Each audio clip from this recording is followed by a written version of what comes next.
So for Hebrew it was off, now for English it's on, right? You like that? Okay, so I'm really happy to be with you this morning. That's about the only advertising you will see from me this morning. That's not what I came here to do. I wanted to share some experience with you. I joined the company about 10 months ago.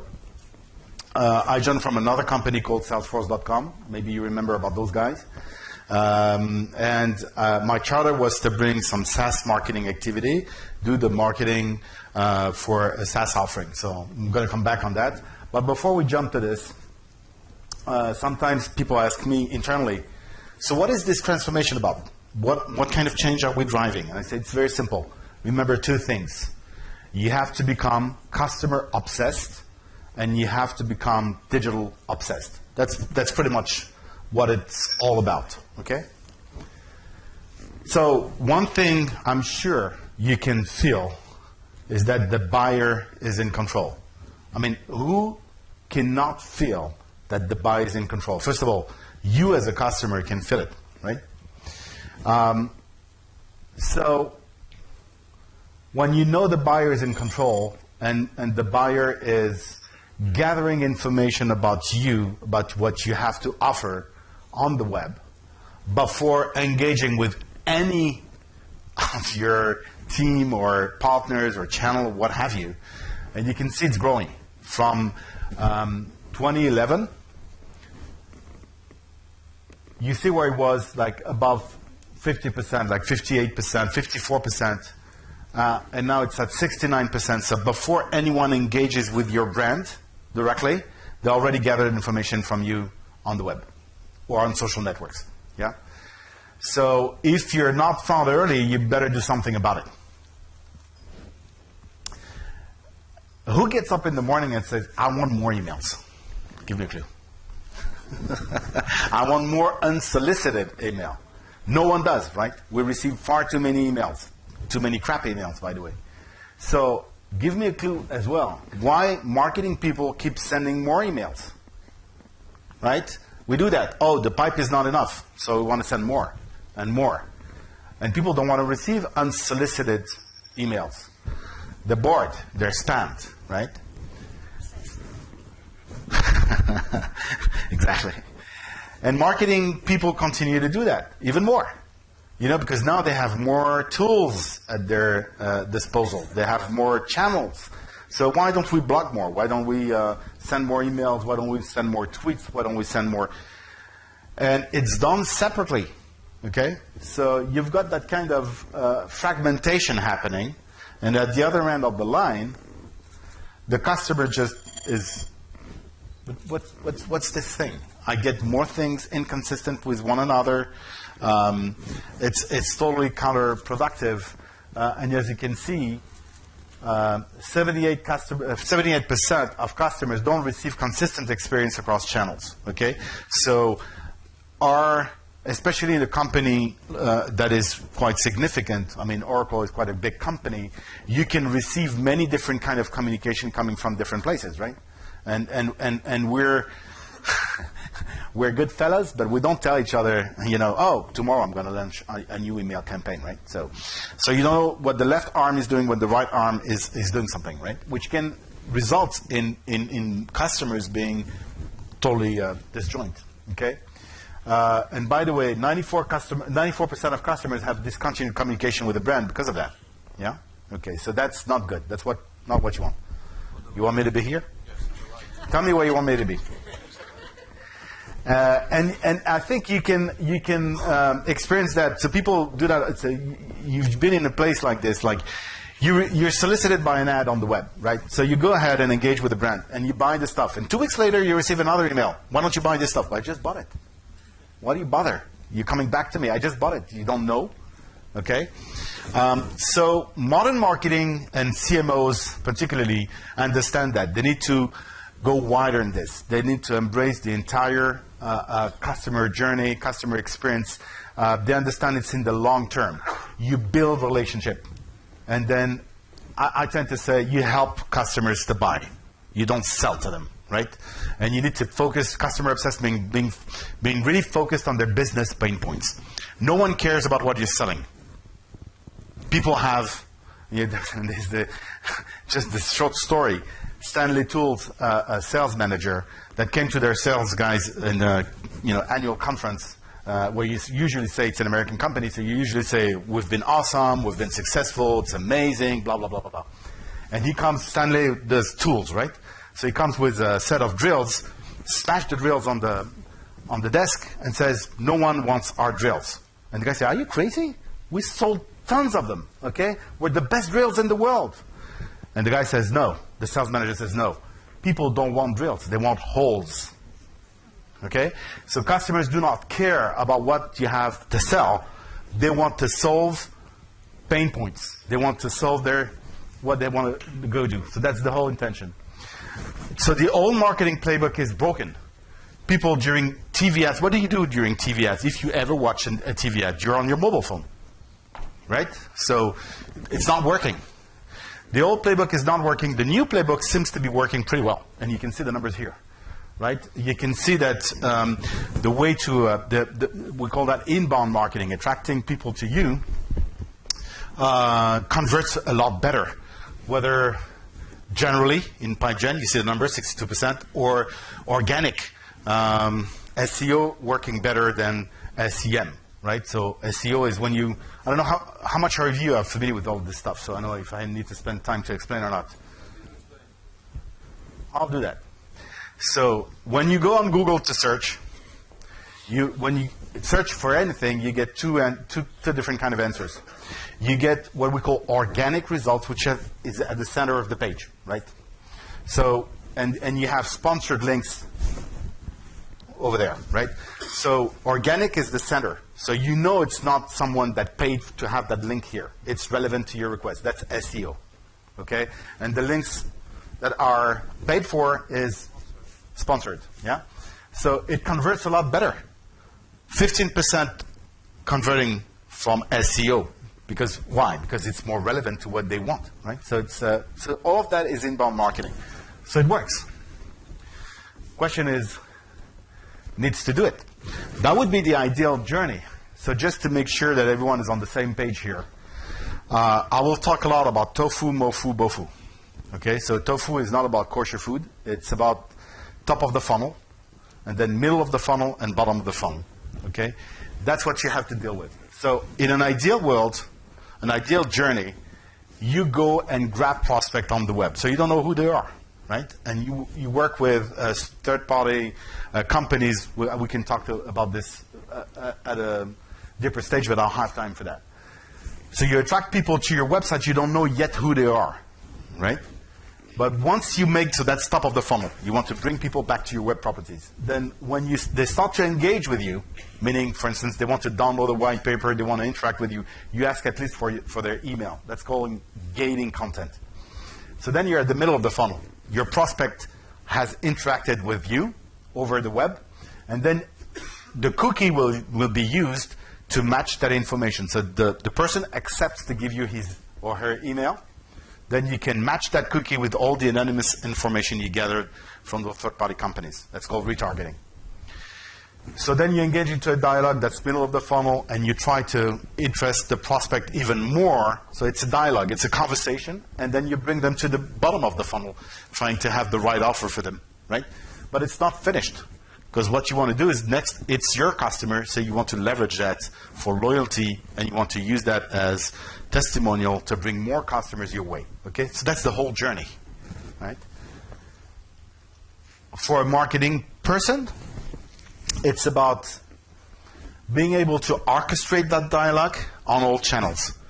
Because some people would prefer still email communication, some others would like Twitter, whatever it is. But you have to have a consistent experience across channel. Okay, you don't want to be in the situation I just described before. For the buyer, it needs to be smooth and consistent.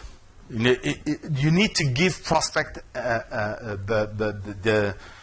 the idea that you're in a personalized dialogue with each one of them, right? So when you try to do, and that's the beauty of our job today, there are two things which I think is really good in our job today. One is this, that you can personalize dialogue at scale. You could have literally millions of dialogue going on with every single person thinking you're discussing only with that person. Okay, that's what technology allows for today.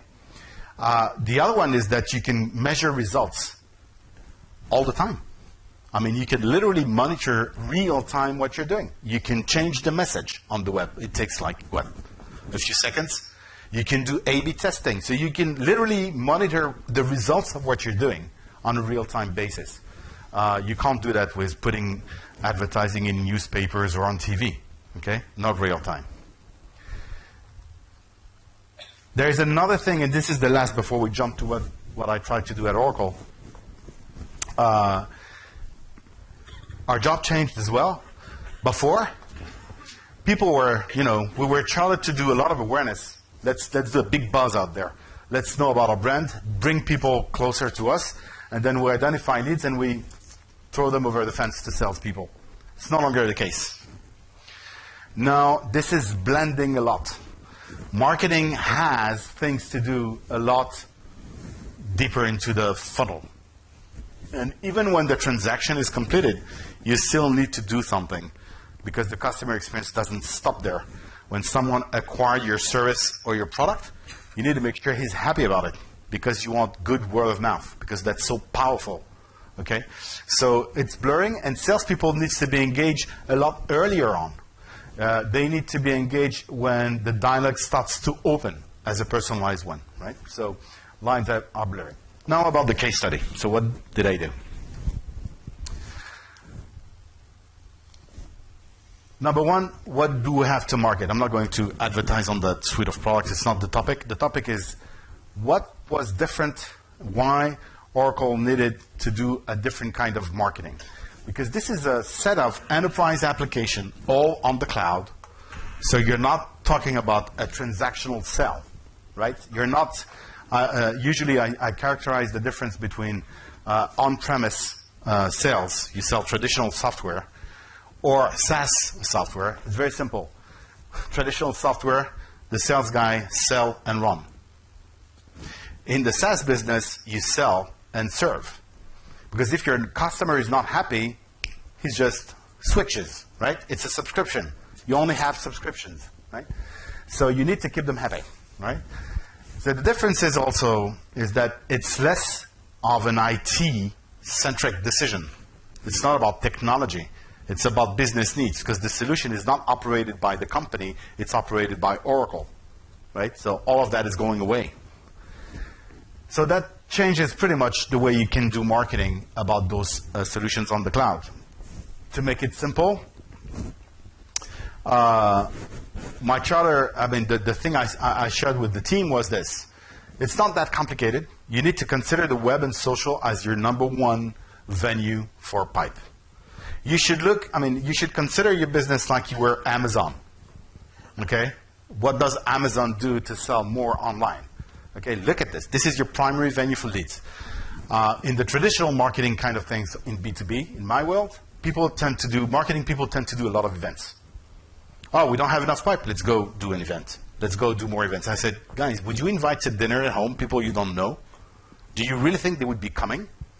You need to engage that relationship beforehand and make sure that the people are coming, you know a little bit about the people coming in, and more importantly, you know about their pains, right? So it's about considering the web as number one demand gen engine, and of course, social is part of that, because the web is now social. You will become, I said to them, you will become content starving, because how can you attract people your way? You need to offer things that are relevant to them, whether in a video form factor, in a white paper form factor, customer stories, what have you, different form factors, right? Different media. And it's about building all your content from the customer out. So not from product features. Like think about what would be for a CFO, for instance, what is keeping that guy or that lady up at night? Okay, what is the number one obsession they would have? And try to address that.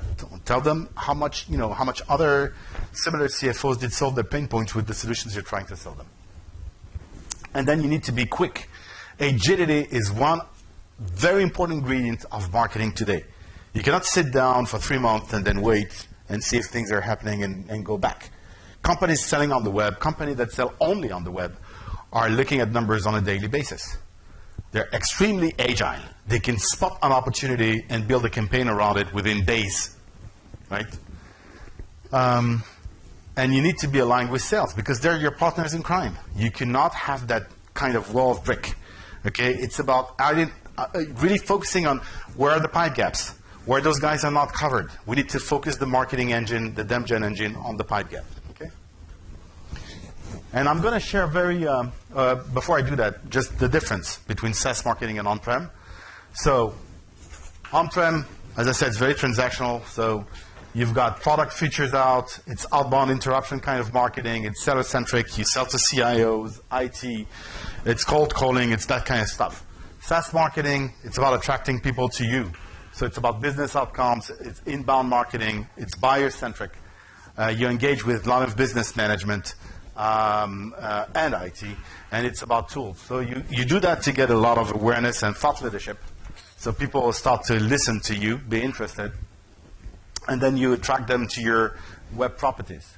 You gate the content to know them, and you try to bring them to the bottom of the funnel, okay? And you measure that all the time.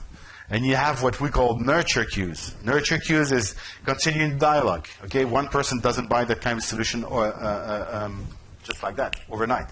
So you need to keep that discussion open at all levels of the pipe. So I'm going to share with you now a very candid assessment of what I found 10 months ago. Right? I can disclose to a certain point what was my assessment, but candidly, it's without the numbers, that's pretty much what I assessed. I told them, number one, we need to be customer-centric and add more digital skills. So I don't know how your marketing team are built, but you probably have people you work with for a long time, have been with you for a long time, and maybe not that digital savvy. That's fine, but you need to blend people with some people that are born in the digital age, that live and breathe digital, because they understand the dynamics of it. Mix and blend those people, and they will teach each other a very good thing. But you need to do that. You need to train. You need to work on your content and stuff. Second thing, you need to work on demand generation together with all the stakeholders of demand gen. So those are telesales people, telemarketing people, sales people, support people, and you need to bring them to one vision. Do we see the same thing? Do we see where we have gaps? Do we see where we want to focus the demand generation machine, right?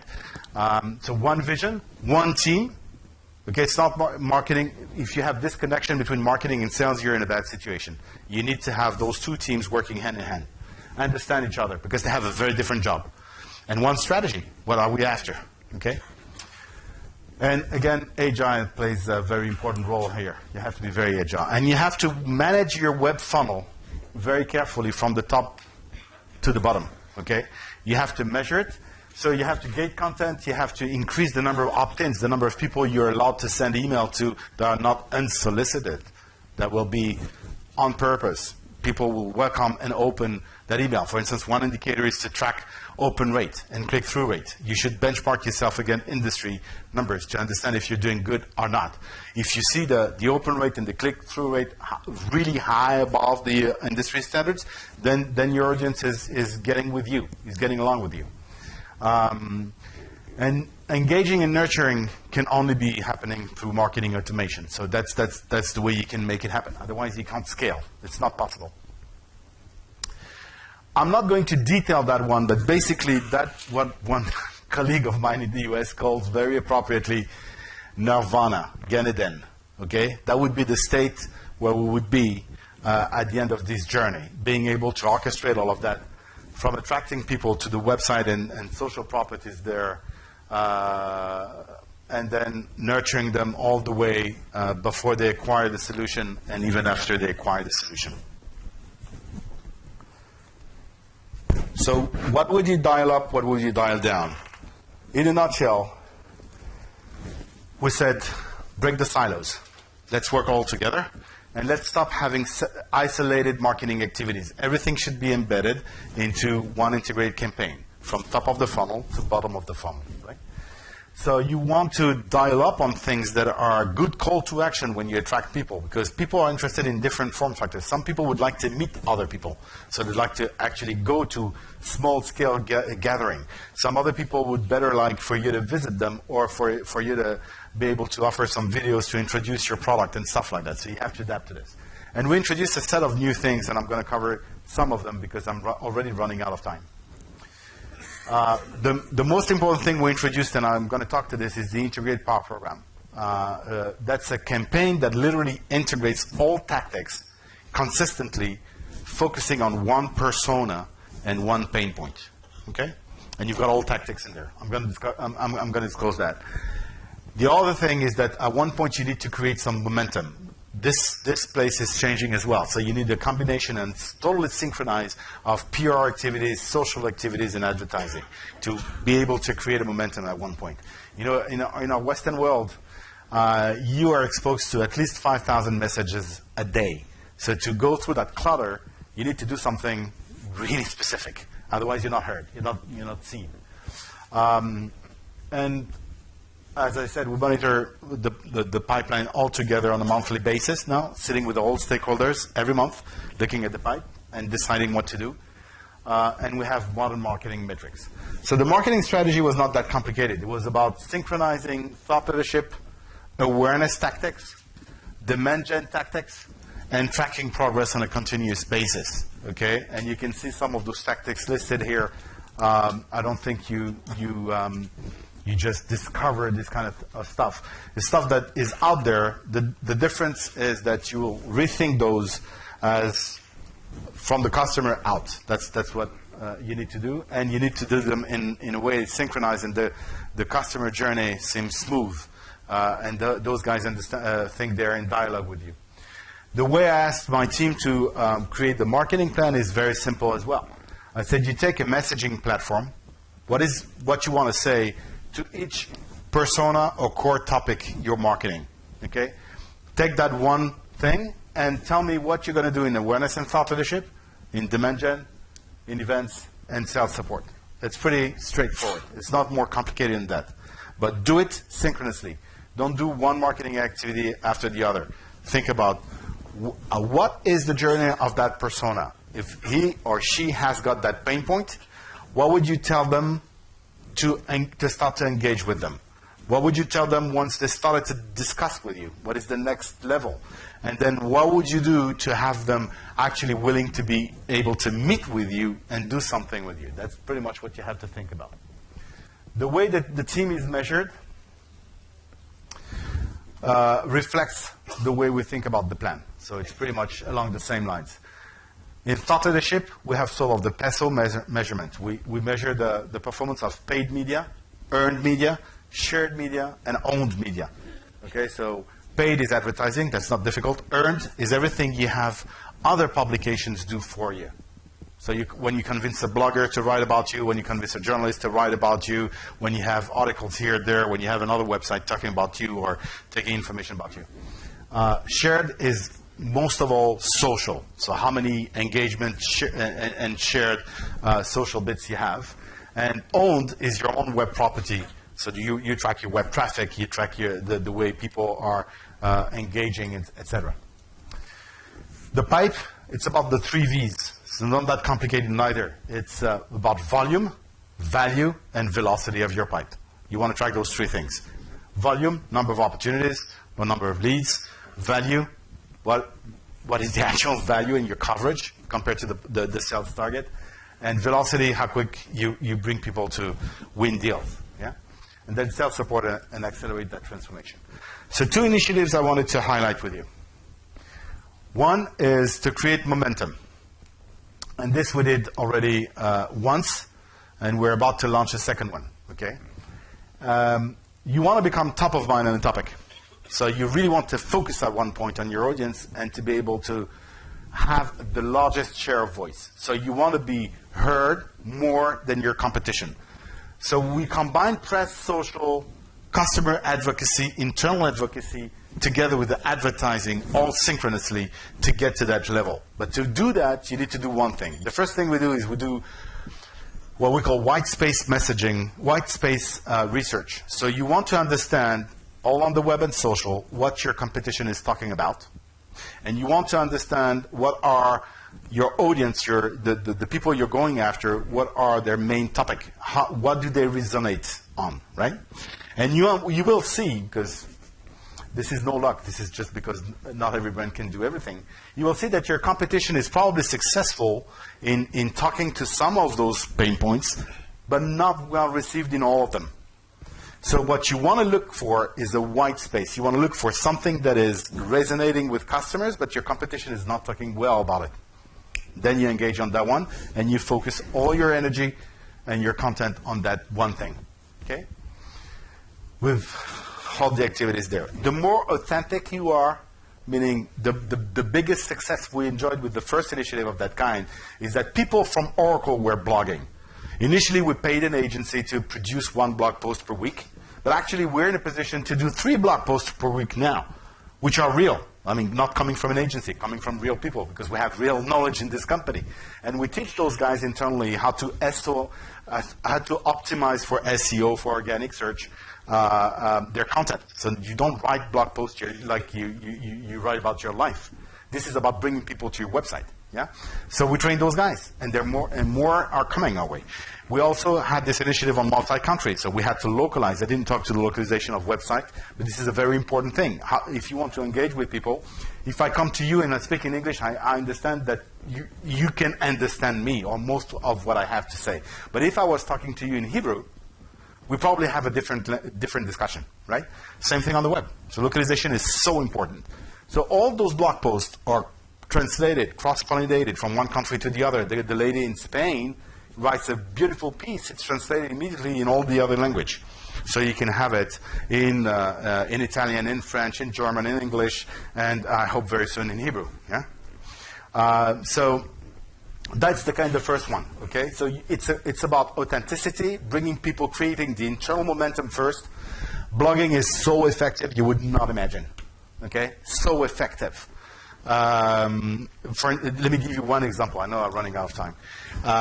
One of our colleagues, which is what we call luminary, like a guy that has a ton of knowledge about a topic, wrote a blog post, and suddenly in Sweden, because it was translated in Swedish, he was doing the front page, or no, not the front page. He was doing a full page in the first daily newspaper in Sweden. Okay, the guy went bananas. Okay, I'm sitting in the UK, I'm sitting in London, I'm writing in English, and then suddenly I'm invited to talk to a Swedish newspaper, but not any newspaper, number one. Yeah? So that's what you gain by authenticity and trying to focus internal energy on those activities. So I encourage you to do this. And we focused the announcement on something that was not about a product. We didn't say, we have a new release to introduce, which was the temptation from that company. We said, no, we're going to create a research on purpose, talking about, for instance, for HCM, it was about employee engagement in all the countries. And we announced the results with a press release. And we did a press conference. Yeah? So you don't tell journalists, I have the best solution in HR you ever saw.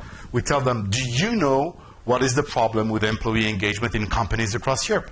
And I can give you numbers for each country. Okay? And that resonated with them. I want to leave you with this last initiative, which is the Integrated Power Program. So, integrated because it addresses, again, tofu, mofu, bofu at the same time. You start with one simple idea. Again, you start with one persona, one pain point, and you want to orchestrate all of those tactics, all of this campaign, to that one person. Okay? One persona. And so you start with saying, what kind of content I'm going to create for that campaign? What kind of product mix I'm going to have next to this? Can I have some special pricing if I want to do a promo or some stuff? I want to do some spiff for the sales guys to be excited about this because you're going to create some momentum. You want to train them. You want to train beforehand. You want to train salespeople, telesalespeople, telemarketing people to understand what is it all about, because you're going to say, this is the pain point. This is how you address the pain point with the customer. Here are the customer stories you can tell them. Here are other customers that solve that same pain point, and you can share that with them in whatever shape or form.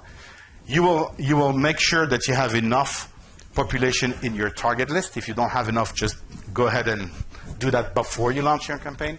and then you do your marketing launch. You bring everyone together, you do kickoff call, you open the landing page, and you have all your call to actions lined up, like the webcast, the events, whatever you want to put as call to actions at all level, top of the funnel, middle of the funnel, and bottom of the funnel. And you can also attach, that's what was very important for us, you can also attach outbound activities. So you still have people doing outbound calls. And I said to those guys, I don't understand. You're doing outbound calls, you're calling people all day long, you don't even look at what marketing is doing on the other hand. Yeah? Give me a clue. Let's test this room. Would you do a promotion during advertising period or outside of advertising period? It's a no-brainer. Everyone would tell you, I will do promotion during the advertising period. So I said to those guys, why are you calling people not taking advantage of the advertising and all the things we're doing in marketing? So we attach an outbound tactic to the Integrated Power Program, right?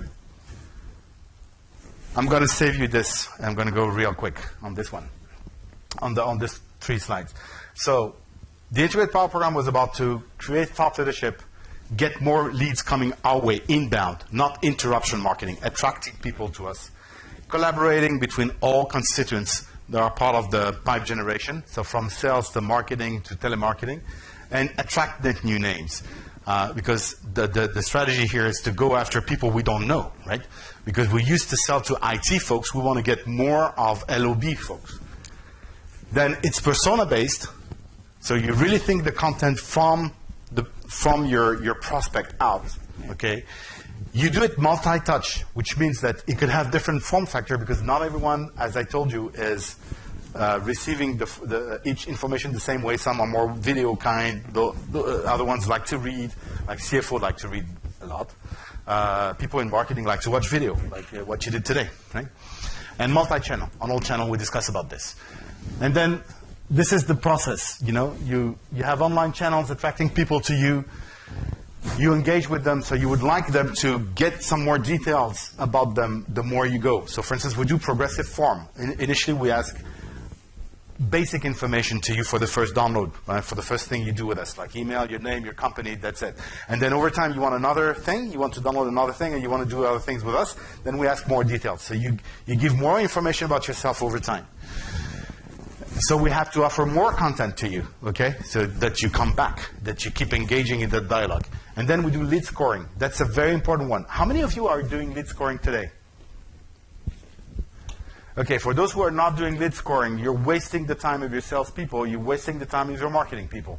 Lead scoring can tell you automatically whether a contact that is on your website is matured enough to go to anyone in your sales organization to take care of them. Okay?